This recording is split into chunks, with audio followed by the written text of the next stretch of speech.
Buenas tardes. Good afternoon to everybody. We are so happy to see so many students here. Thank you so much for coming. Today we have the privilege of having Professor Mourou, Physics Nobel Prize winner of 2018 with us. This is a great honor. I think it's going to go into the historic days for our school. Thank you. Thank you so much, Professor Mourou. The plan today is the dean is going to make a presentation of the school, and later I think that the main focus here of this day is that the student can make questions, and maybe we can get some vocational on your field on physics, and we can reinforce the collaboration, and they get to know you. Nobel Prize winner, that you don't do that every day. In addition to that, we have here many professors from our School of Physics. As you know, we have 3 departments: atomic, nuclear, and molecular physics, electronics, and electromagnetism, and condensed matter physics. Also, we have of applied physics and professor here, and we have a director from different centers. We have the director, I don't know where is he now, Juan Pedro Espinosa, the director of the Material Science Institute, Bernabé Linares, the director of the Microelectronics Institute. We have representative, we have Manolo García León, that is there, is a former director of the National Accelerator Center and former director of technology, the transfer and research in Andalusia. So we have Ana, Asunción Fernández, over there. We have many professors, big experts on fields related with what you do, that also I think that we can divide today's function first with questions for the students, and maybe after finish that we can have an informal meeting with all the professors that are here today. So first, Antonio, the dean, is going to give a brief presentation of the school. Thank you, Mr. Vice Rector, for the introduction. I'm going to be brief because the agenda today has been very, very heavy for the Nobel Prize. We are trying to make the act as brief as possible, and the first exercise is to make the presentation as brief as possible. So the Faculty of Physics is located here in the campus de Reina Mercedes, and we are teaching physics since 1963, and now we have 943 students.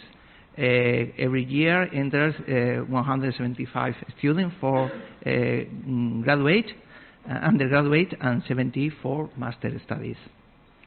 We have as main title the physics degree, 4 years, and materials engineering degree, and we offer also 3 double degrees with physics and materials, and physics with mathematics, and chemistry with materials engineering, and this is the possibility to the student to have the 2 titles in 5 years. The master studies are, we have 2 masters located in the faculty, 1 master in microelectronics, 1 master in nuclear physics, and another master that is not located here but is very related to the faculty is the master in material science. Also, we have a master Erasmus Mundus in nuclear physics. It has 120 ECTS, and also we offer a double master degree in physics with the University of Münster in Germany. Our doctorate studies are located in the International School of Doctorate, that is led by Mari Carmen Gallardo here in the table. We have one specific program in physics, science and technology, with research lines are micro and nanoelectronics, nuclear physics, electromagnetics, and theoretical physics. And another PhD program in science and technology of novel materials, devoted to catalysis, design materials, nanomaterials, properties of materials, synthesis, processing, characterization, and so on, with more than 180 professors involved in teaching in these doctorate studies. The teaching staff, the faculty, we are more than 100 teachers, and the specialization areas, as Julian mentioned before, are split in 3 main departments: electronics and electromagnetism, nuclear molecular and atomic physics, theoretical physics and astrophysics, condensed matter physics and optics. These are the 3 main departments. And we have also collaboration and relationship, a strong relationship with 3 other university departments located in another buildings on applied physics. Okay. Our research figures that the rector mentioned in this morning speak. We have 18 research and development teams, and the average figure per research are about 100 international publications, 4 thesis supervisors, and H-index about 17, and the number of citations is about more than 1,000 per author. Also, we have a very important figures and numbers in patents, registered and exploitation, and we have the ability of capture funds about 9 million euros per 5 years, more or less. And we have, in the last year, generated 2 spin-off companies with more than 100 employees. These are our relevant figures. The research groups of the Faculty of Physics are the 19 main here. Mechanical, those related to solids, mechanical property, thermic and electric property of solids, crystalline, non-crystalline, ceramics, biomimetic. Also in theoretical physics, nonlinear phenomena, classical and quantum applied physics, statistical mechanics, physics of liquids. In nuclear, basic and applied nuclear physics, electromagnetics, microwave, and electrohydrodynamics. And in microelectronics, design of digital and mixed signal integrated circuits, micro nanometric circuits, analog and mixed signal circuits, more or less. The main research of the faculty is made in some research centers that are near Faculty of Physics. I mean near, not because of the geographical location, but because many of the professors of our faculty are members of the staff of this research institute. Julian mentioned before the Centro Nacional de Aceleradores, Center for Accelerators, the Institute of Material Science, and the Institute of Microelectronics of Seville. I'm going to present make a very brief presentation of these institutes. These are the facilities of the National Accelerator Center. This is a singular center. It's the only singular center installation in Seville, and it's a joint center depending on the University of Seville, regional government, and the National Council for Scientific Research, like the CNRS from French, the CNRS. The mission is to carry out research in particular accelerators and its multiple applications. This is the main infrastructure, the people working there, of course, and a tandem accelerator, a cyclotron accelerator, an AMS tandetron, compact accelerator, cobalt 60 radiator, and a high-resolution PET scanning, as I mentioned you in the before in the morning. And the main research lines are material science, spectrometry, dating for carbon-14, development of radiation detectors, experiment in basic nuclear physics and neutron physics in collaboration with the CERN, medical image and radiopharmaceutical synthesis, development of radiation tests, cultural heritage, and an emerging group on fusion research. The Instituto de Microelectrónica de Sevilla, the Microelectronics Institute, is a mixed center between CSIC, the National Council for Research, and the University of Seville. We are about 100 people there. And these are the main application areas. It's the most important design house in the south of Europe. And we are devoted to the design and test of integrated circuits. The main application areas are allocated there. I'm going to mention only two for curiosity. One of them is security, is my topic, and the other one, the single photon avalanche cameras. This is our emerging point with very interest in artificial vision. Okay. And finally, last but not the least, the Instituto de Ciencia de Materiales de Sevilla, Material Science Institute. It's about staff with 50 researchers, and the total number of research, including postdocs and predoctoral people, are about 100. And the main specializations are all the things related to materials.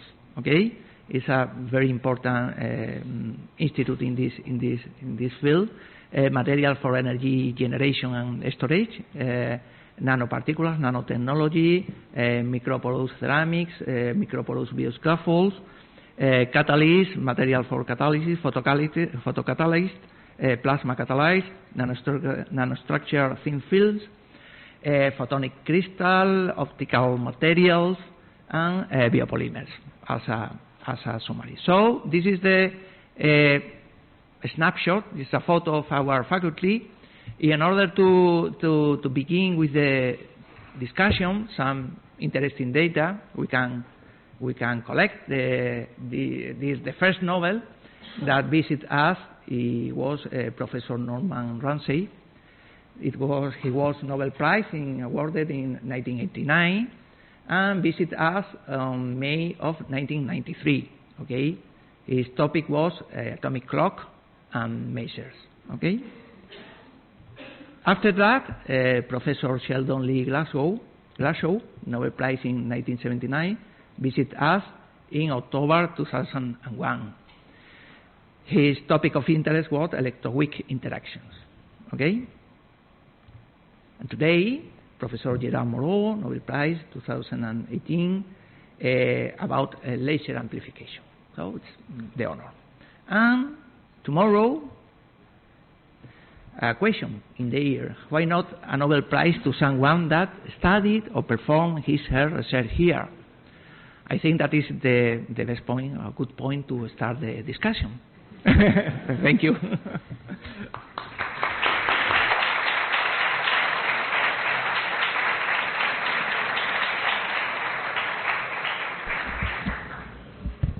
Thank you, Antonio. Thank you, Mr. Dean.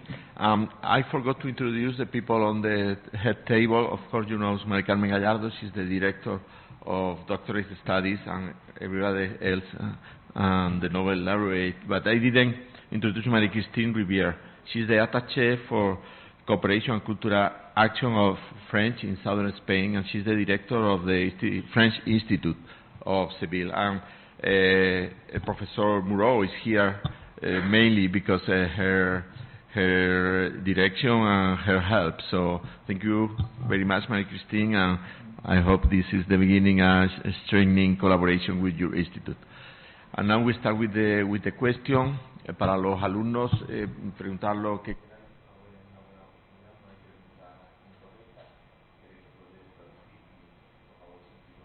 Perdón, que he apagado. Sentiros libres para preguntar. Can I say something? Yes. Yes. Okay. Of course. I mean, because we are going to ask me questions, but two things. About the concluding slide, that why not a Nobel Prize in the auditorium today? Okay? And I think it's a very, very, you cannot imagine, you know, when Donna got his PhD was on one idea. You don't need to have 30 years of research in the field, and it's not a career prize. It's an idea. And so you don't have to be, you know, just have a good idea. And I just want to mention that. So, no, because of course, you know, I mean, people think about Nobel Prizes as a kind of, as I said, career prize. It's not the case. Okay, and just to let you know that Donna got the Nobel Prize on her thesis work, and on one paper which was about 3 pages long, but of course it was very, very good idea, and which led to revolutionize the field. So you can be from anywhere, any school, and you can get a Nobel Prize. This is my message. You don't have really to have 400 publications and H-index of 100 and so on, something like that to get it. Okay, this is a very important fact, and I know that is. And we were talking about this in Stockholm. We were talking about this fact, because some people find a big discrepancy between someone who is really getting a Nobel Prize from a thesis, and some people who got Nobel Prizes after 20, 30 years of really in a high index of H-index and so on. So when you say that, there is somebody who could be a Nobel Prize here. It's very, very likely. So make sure that you have the right idea. Okay, and that's all. And the other thing I want to say, I would love if women students could really ask questions. This is very important in physics. That we'll need more women students. For some reason, this is not the case, and we will try to reverse this trend. So please, young women students, I would love really to answer your questions. And don't hesitate to do that. Muy bien. ¿Quién quiere romper el hielo? Muy bien. Sí, coge el micrófono. Perdón. Probando. Sí, Hola. esto lo podemos quitar. Bonjour, professeur Mourou. J'espère que vous avez eu une belle visite de Séville. I wanted to ask you if do you expect that the wavelength of the CPA laser could be lowered from the femtosecond? If we could make a pulse longer than femtosecond? Lower. Oh, shorter? Shorter. Yeah. Yeah, it's longer, but it's easy. So shorter, yes. Yes, and there is, if you want to get higher peak power, because peak power, I say that over and over, but it's energy divided by time. In a laser, what's really costly is the energy. The pulse duration doesn't cost much. I mean, you have to have the right idea, just to compress it. But if you can compress the pulse by a factor 10, 100,000, which is possible, then you increase, of course, the peak power by 10, 100,000. And it's much cheaper than having a system with 10 times, 100 times, 1,000 times the energy. We know that we have reached a limit with the Eli system. They cost really a lot. I don't think we can go, much beyond what we have now. Of course, the Chinese are trying to do it 100 petawatt, but I think it's the best way. The best way to do is to go shorter pulse, and we are thinking about now going to single attoseconds with energy, okay? Because now you can get single cycle pulses and go into 50 attoseconds or so, but with millijoule or microjoules of energy. I want to do that with joules, 10 joules, 100 joules. And this is the work we are doing right now. And we are going to do that, with very short pulses. Okay? So we go more into the UV X-rays. That's the next step. Thank you very much. Thank you for your question. A woman. Well, I think he grabbed the microphone already. No.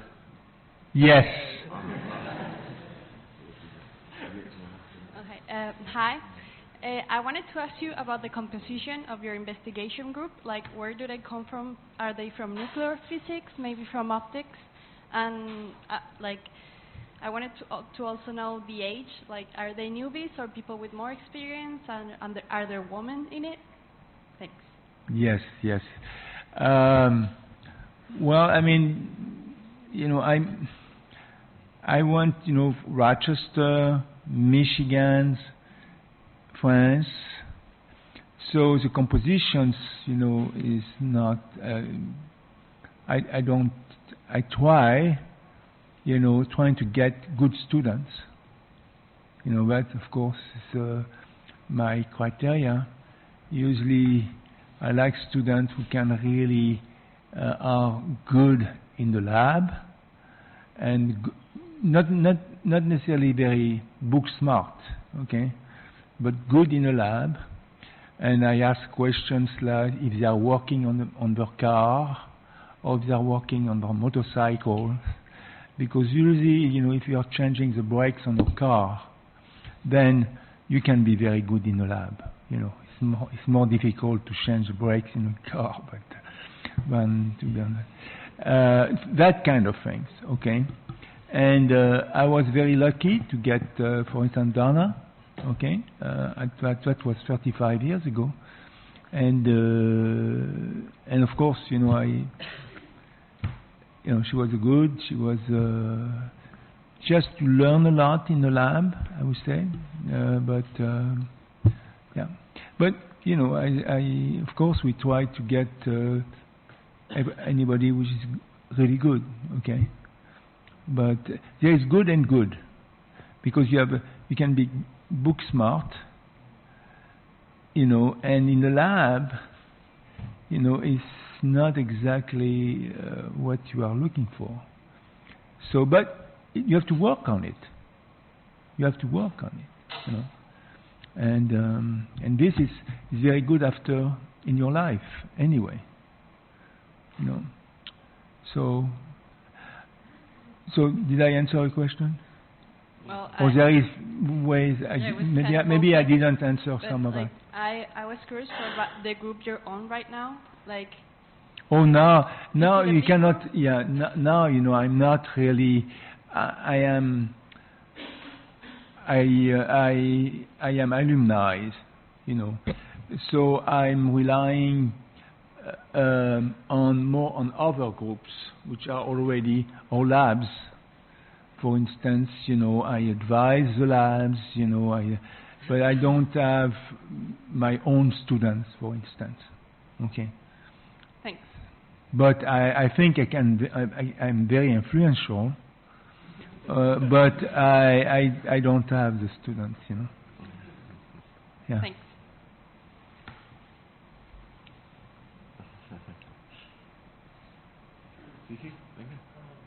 Yeah. Okay.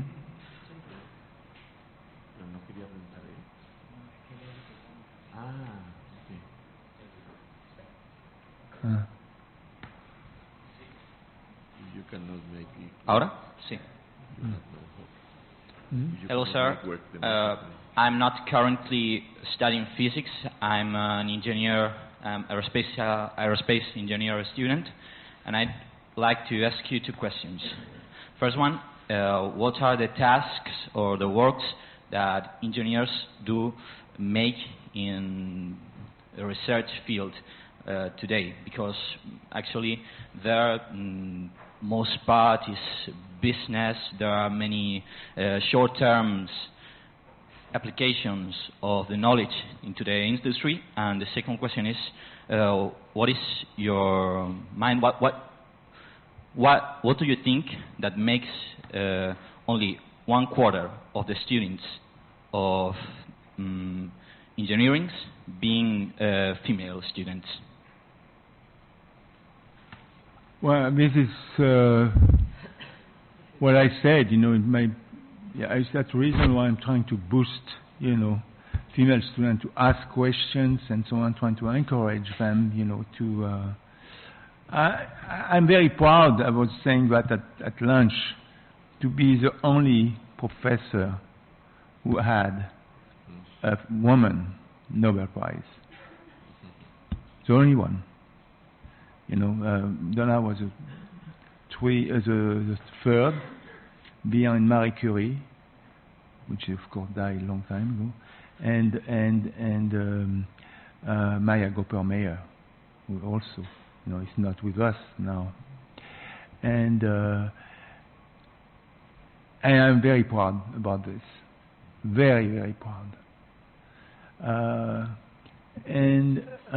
So I think, if Donna was here, I know what she would say. So I can tell you what she will say. She will say, research is fun, physics is fun. And so independently of, and she said, I never felt, she was in the group, with of course about 10 other boys, and she never felt that she blended very, very well. And and now she's trying to go in universities and schools and all that, really to encourage a woman really to go into physics, and engineering for some time. For some time it's very close.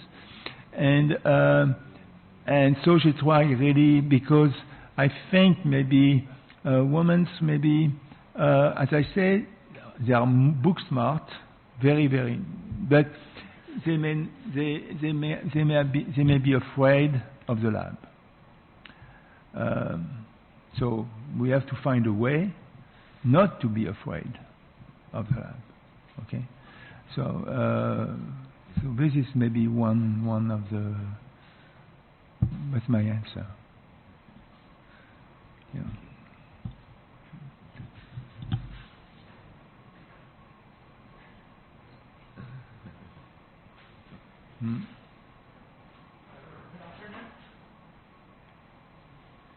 Hello?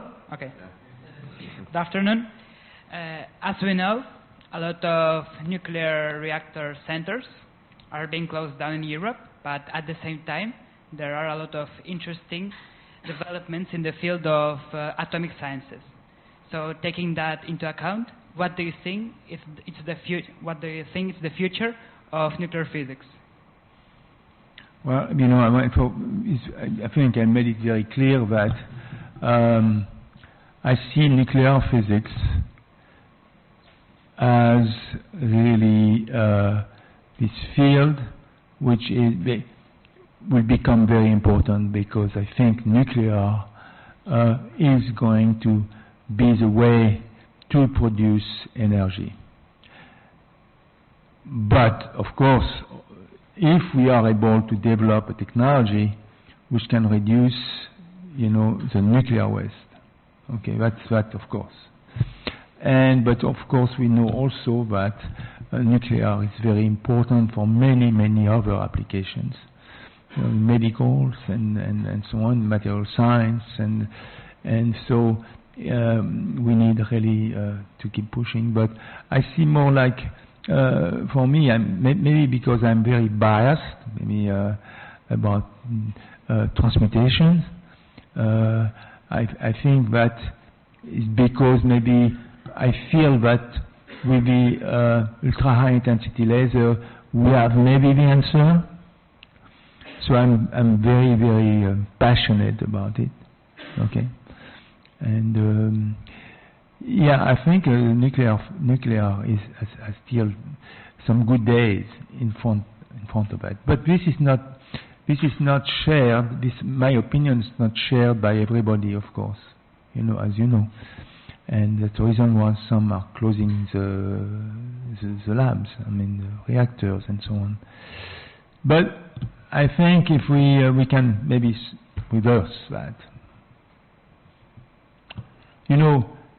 If, I don't know if you have the same saying in Spanish, but in France we said, when onions doesn't sell, you have to plant onions.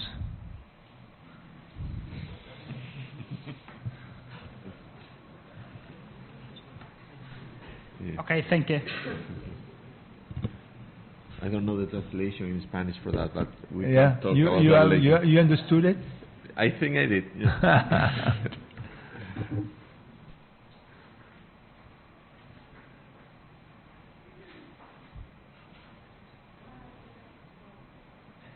Thank you. Hi, good afternoon.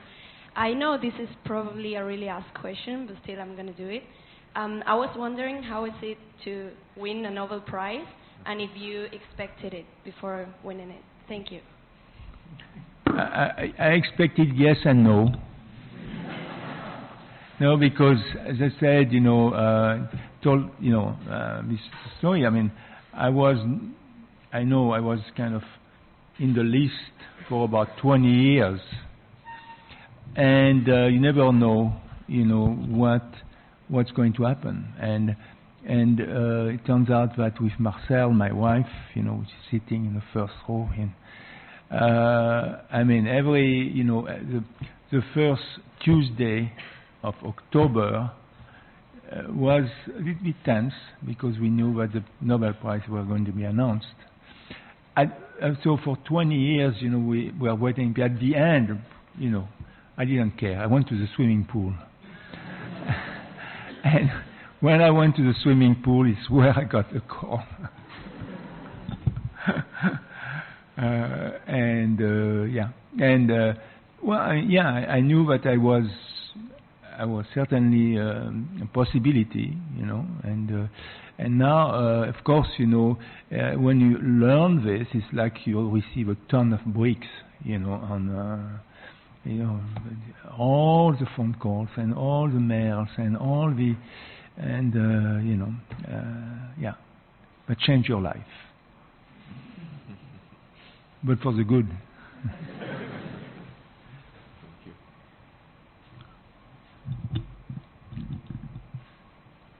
Hello? Yeah. You were talking before about getting the Nobel Prize. You said that the only need to get the Nobel Prize is a good idea. But how do you get the inspiration to get a good idea? Okay.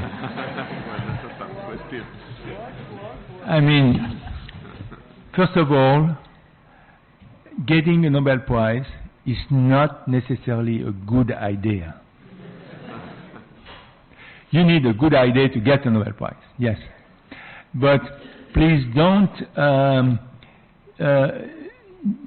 I keep saying this, okay? Don't work to get a Nobel Prize because you may be disappointed. It's like, people, trying to go and go for lottery, lottery. Well, they may win, but it's not really a sure thing.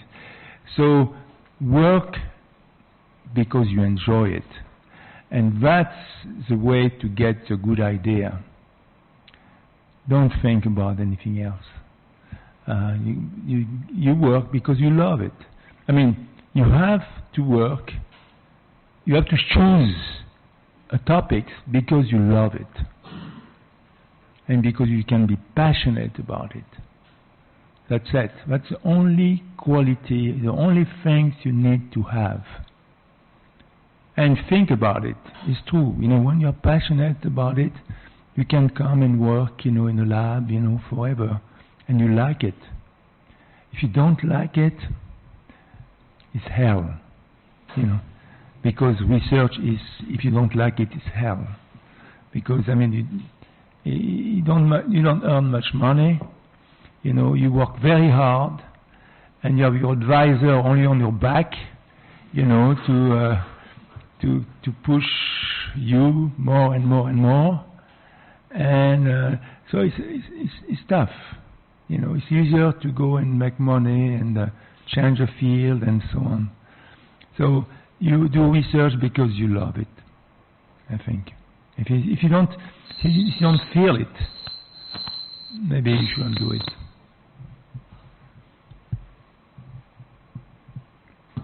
Thank you. Yeah, thank you.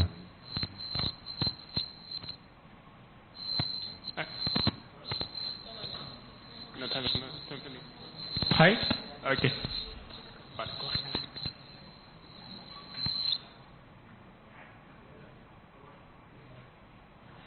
Hi.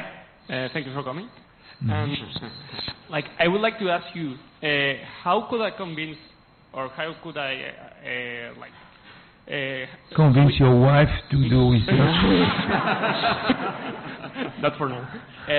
How could I try to give an argument for the development of nuclear energy right now? I mean, the thing is that nuclear energy in general got this fame during all these years about being the most dangerous kind of source of energy. And what could I say to someone who doesn't know anything about the field? Which would be the most convincing argument about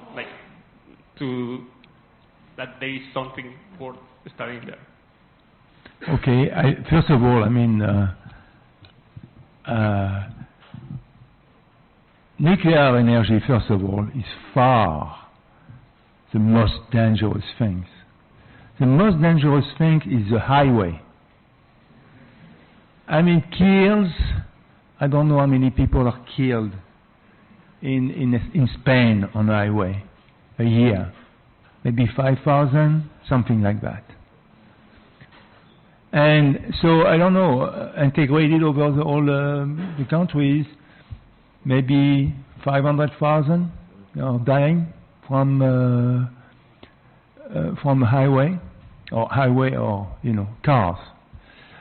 I mean, we are far from that with nuclear. Very far, because, I mean, nuclear energy killed very small amount of people compared to coal and compared to smoke. Smoking, as you have people smoking and they are against nuclear energy. I mean, what's that? You have 500,000 people dying from smoking, and they are scared about nuclear physics, so nuclear energy. So, this is my answer. I think we have to work. We have to make extremely safe, but we have also to put, this nuclear energy in the right frame of mind and look over. Look at all the other things that we do accept. We do accept, and without complaining. Professor Mourou. Especially, I mean, I would like to, because always the argument is, look Chernobyl, look Fukushima. I mean, look, this is what can happen, and it's a total disaster. It's going to destroy us. So, I mean, you have to look at the number of people dying in a car. Here, you can imagine the pile of dead people. Professor Mourou, talking about good ideas and inspiration, maybe they want to hear, how did you discover that the high energy density laser had application for surgery? I think that's... Yes, that's funny. It's serendipity.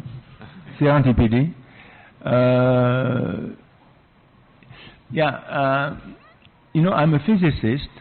I'm not a medical doctor. I'm not an ophthalmologist. And why I've been in ophthalmology. And that happened because when we invented the CPA, then we started to do experiment, and one of my students it was not Donna, it was another student, a few years after. His name was Dita Du, a Chinese student, very nice, very good. And he came in my office it was on a Friday evening, I always remember this, and he said, "I'm sorry, Gerard, I got hit by the laser." And he was sorry because I said, "Why you're sorry?" Because he knew that in the States, if you have an injury like that, we will close the lab.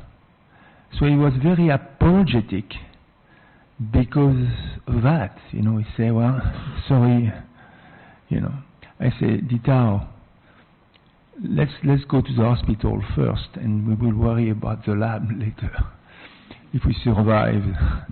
And so we went to the hospital. And then it was a student, in fact, it was an intern, who looked at Dita's eyes, and he said, "Wow, just you got your you got a laser on your retina. You have a spot on your retina." And but what kind of laser is that? And Dita said, "Wow, why are you asking me these questions?" He said, "Well, I'm asking you this question because the damage is perfect." And and it's true. It was absolutely perfectly round, very sharp edges and so on, but very small. Very small, so that was not really didn't have big consequence later on his vision, because the brain was able to get around this. And anyway, so we understood that, and so the student, the intern, who was a medical student, called me on Monday, because the accident came on Friday, and he said, "Well, I would like really to get, I would like to go and get into your group. Is that possible? Because I would like really to work on this." He understood that this femtosecond laser was going to be very big for ophthalmology. His name was Ron Kurtz, and Ron Kurtz, after that, with another student of mine, so Ron was a medical student, but he needed a laser guys, so with another student of mine, Thibaut Duras, they start and make a company, and the company went to €1 billion. It's not bad for students. And the funny thing, I would like really to the epilogue, I have to say that both Donna, Donna too, but Dita Du, the student, and Ron Kurtz were in Stockholm, when I got the Nobel Prize. So it was very, very nice. So this is very, very interesting story. Sometimes you never know how things are. You are going to you are going to discover things. The thing is, you have to be ready. If you have something to discover something, well, you have to recognize it. And work very hard after that. Hi. You've said that being an investigator is very tough, and it's a tough work. Making what? Being an investigator. Oh yeah. Yes. Well, so how do thankless work. So how is the life of a physicist? I mean, you've known a lot of peers, and do you have are you just thinking 100% in physics in your life, or have you got hobbies? Have you got time for other things? Have you got holidays? How are your holidays? You're absolutely right. How are your holidays planned? I mean, have you got... No. It's as I said, I mean, you have to love it. You know, when you love something, you don't look at the time. And if you are not ready to make this commitment, you may not succeed. I mean, it's like in sports. In sports also, you don't question, you have to practice. And if you go to the coach and you say, well, you know, how's your life? Say, don't do something else. He's going to tell you. And so I had a student, it's true, but was a very good student. And he was a squash player, I was a squash player, and we had a fantastic game together and so on. And he was my student also. But at one point he said, you know, Gerard, I'm sorry, but I may not be fit for this work, you know, because he recognized that he had really to work too hard. So this is depends, you know. I mean, if you want to be a musician, professional musician, you have to practice. If you want to do anything, you have to be. If you want to be excellent, you have to work. No way around this. Okay. Good evening. So I wanted to ask, what was more satisfying, the joy of the discovery of your idea or the joy of its recognition? Of its recognition? Oh, no questions. The joy of discovery. I mean, this is when you... I remember that when we were able to do a tabletop a terawatt laser on a table. Before CPA, a terawatt, so terawatt is the power of all the power plant in the world. A petawatt is 1,000 times this, so it's 1,000. And we were able, and so normally with conventional technology, a terawatt process was a huge system, a big building, okay? You had a terawatt. And we were able, with CPA, we were able to put that on a table. And when we got this 1 joule, 1 picosecond, which is 1 terawatt, 1 joule over 1 picosecond, 1 terawatt, it was maybe at 10 o'clock at night, you know, because you have to be ready to work in the evening, and I tell you, that was an incredible moment. I always remember. And it's not only this, but also other things like ophthalmology, or also we did some other important applications, and that is really the discovery. After the reward, you know, is nice, you know, but you don't bounce in the air like, yeah.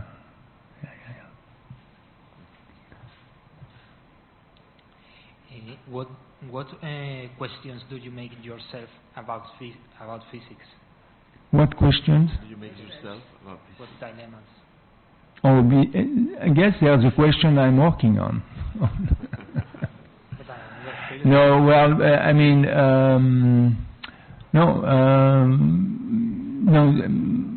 for me, still, you know, the propagation of light in vacuum.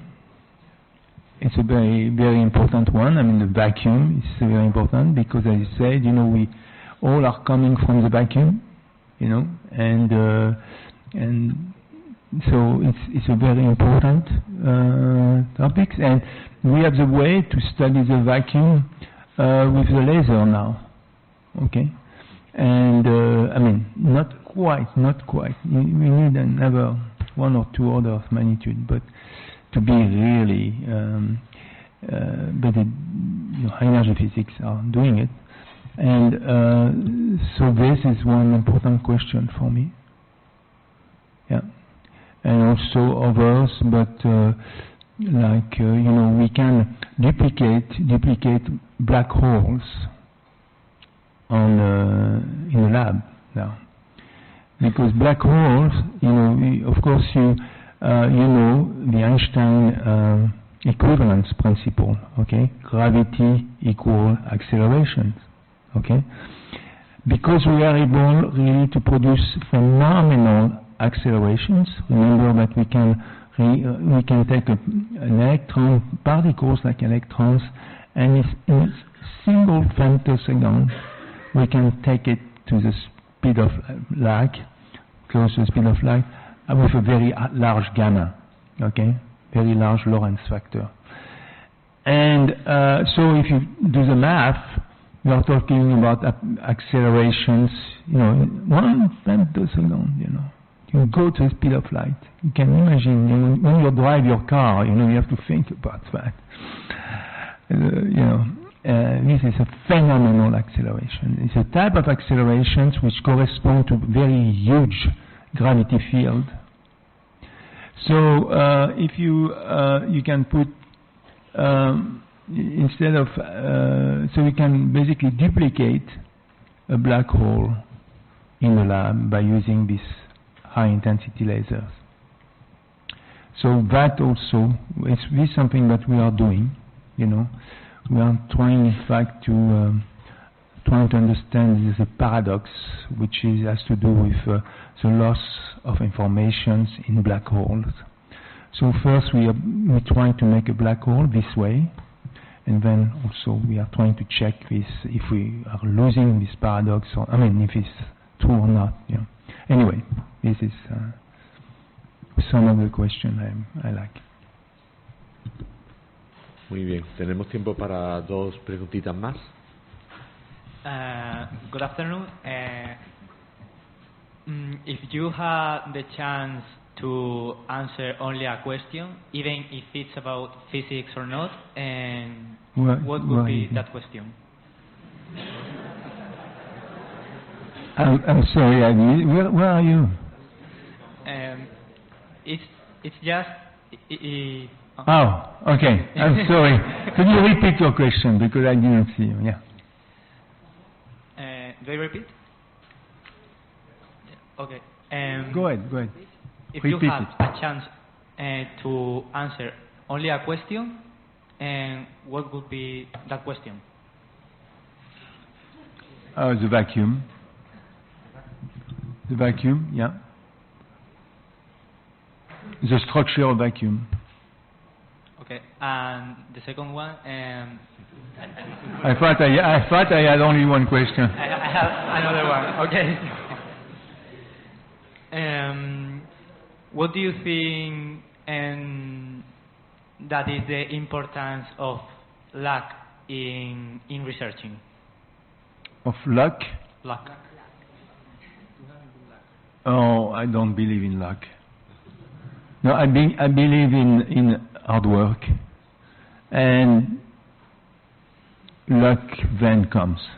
Okay. Thank you.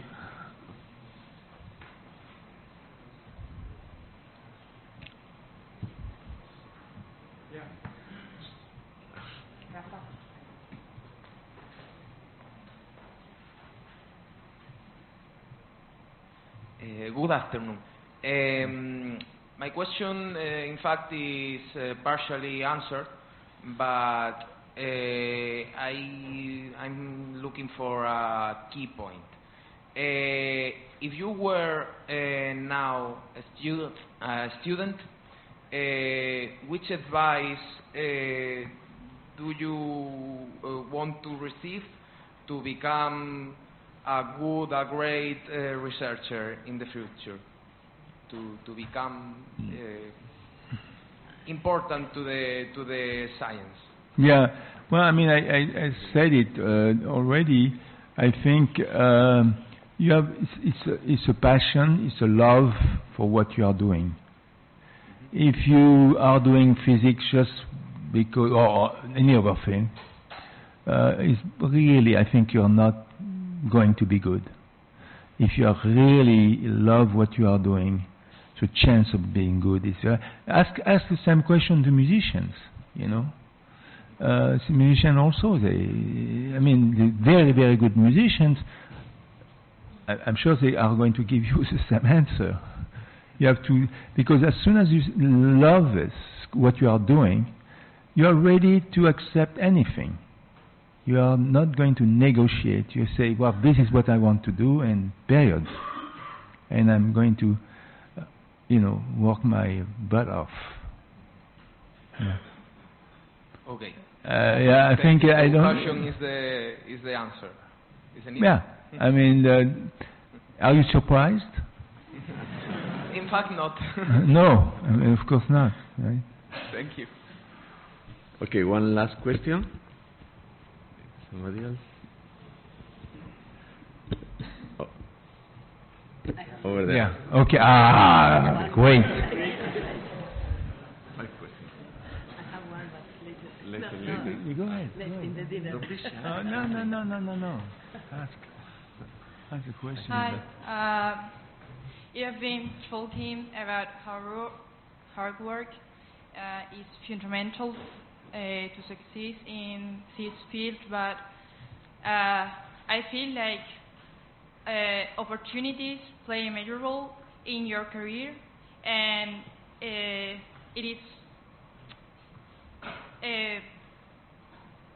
is not always this.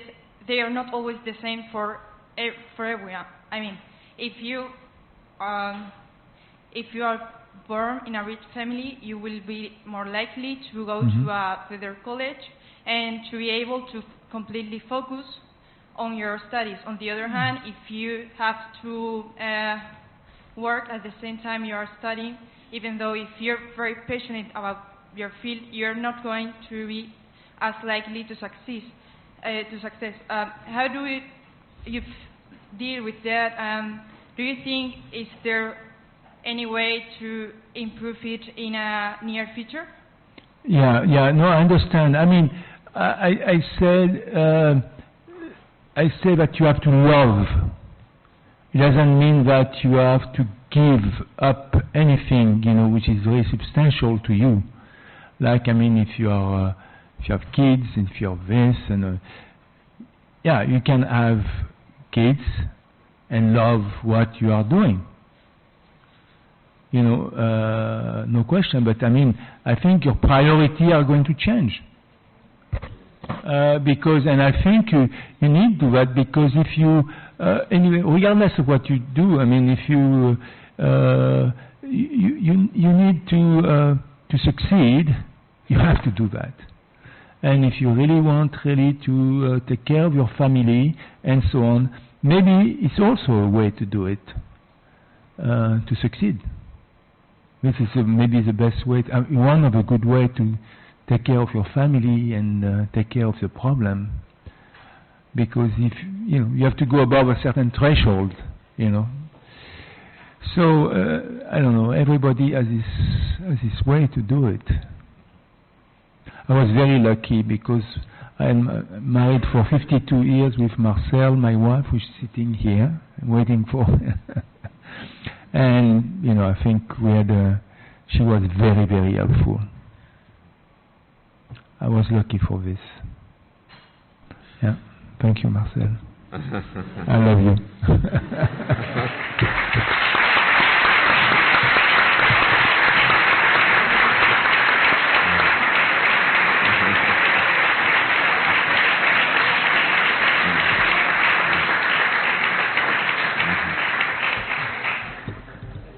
Thank you, Professor Mourou, for this magic moment. Thank you with the students, the professor, with all of us. Thank you for your message of there's no limit, your message of determination, very powerful message.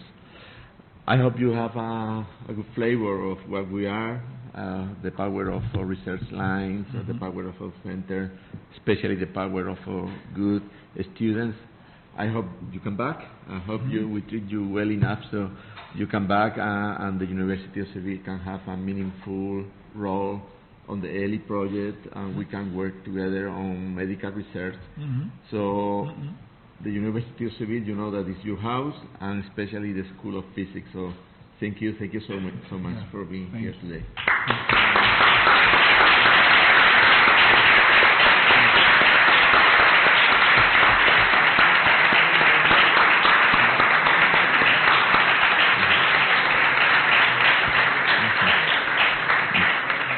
habíamos pensado, no sé si es posible, pero hacernos una foto todos. No sé si en la puerta quizás, en la puerta y después, o aquí, o quizás aquí. Eso ya el decano se encarga.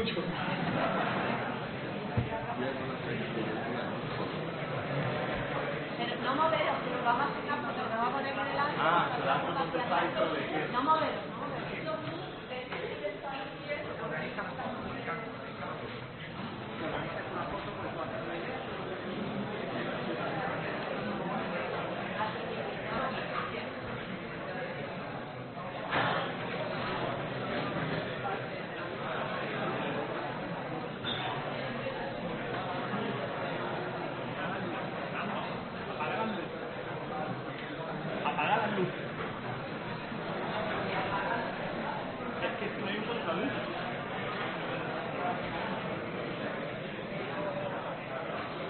Fernando, estas luces.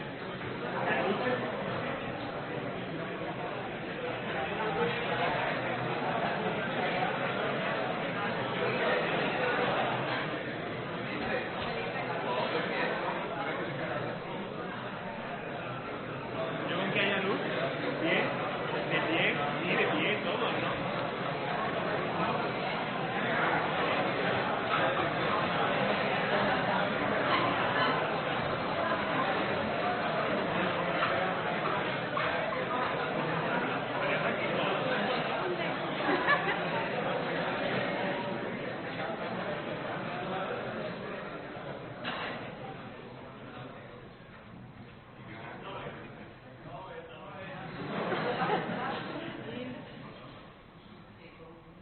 Yo creo que ya. El móvil da para lo que es.